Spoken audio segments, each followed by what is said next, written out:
to spin corporate story about how I was incompetent at my job and failed to live up to my duties. The day the corporate auditor showed up, there was a small exodus of people from my old department. They quit on the spot in front of the lady from corporate, let's call her Audrey, and made sure to rat out Harvey and Fredo before leaving. Strike one for both of them. Strike two came a couple of days after Audrey showed Harvey and Fredo the recording that had kicked off this month.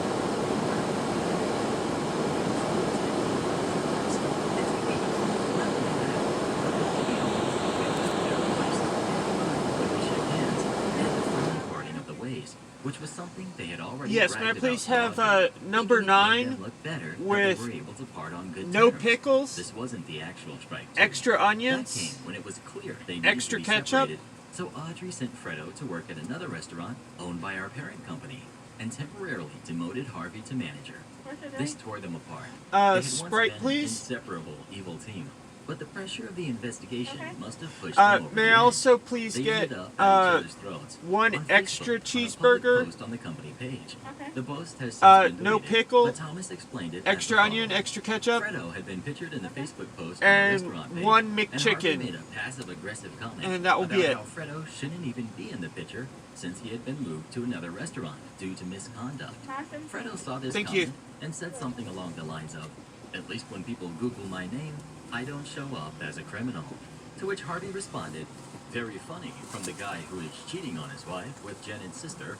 Not her real name, but Janet was the girl they appointed to officially supervise my old department after they fired me, the unofficial supervisor. Fredo replies to that by saying, "Like you haven't tried with half the waitresses. They all have stories about you trying to get with them." The post was deleted, but not before it had been seen by Audrey the auditor. That was officially strike 2. Strike 3 came the next day when Audrey started interviewing the female waitstaff and bartenders, seeing if any of them could confirm that Harvey had tried to make a move on them. All of them were interviewed separately. Several of them had similar stories. All of them confirmed that he had tried to make a move on them and even offered to be their sugar daddy if they would fool around with him.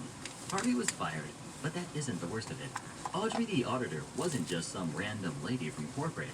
She was the old regional manager for this area and had personally hired Harvey's wife as the general manager of another restaurant in the city. So she called up the restaurant Harvey's wife worked at and told his wife everything she had learned from the female waitstaff. She learned later that they had gotten a divorce over him trying to cheat on her after she had already given him a second chance to change after he had attacked her.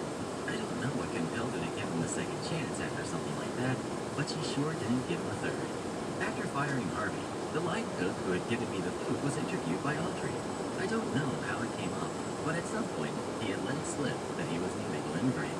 She had his file in her hand with an Illinois ID and social security number on file, so this confused her, and she pressed him for more information.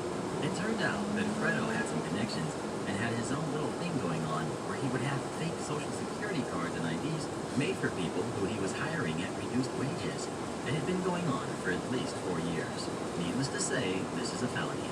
With the potential PR nightmares that she was likely dealing with, she felt she had no choice but to alert the authorities. Local PD enlisted the help of the FBI since some of the evidence led them beyond the jurisdiction of the local police. Fredo was arrested and quickly gave up the names of all the people working that he had sold the social security cards and IDs to. I'm not sure if he gave up all of them, but he did name drop about 14 people. And of those 14, at least half of them were deported by the time Thomas had been let go. One of them was the line cook that had given me the food the day I was fired. Thomas went on to explain that it had all started with me being fired, but I had never sent that recording to court. Alright. I had only sent it to Dean when he hired me. I asked him about it, and he told me he had sent it to his wife, since she was a lawyer.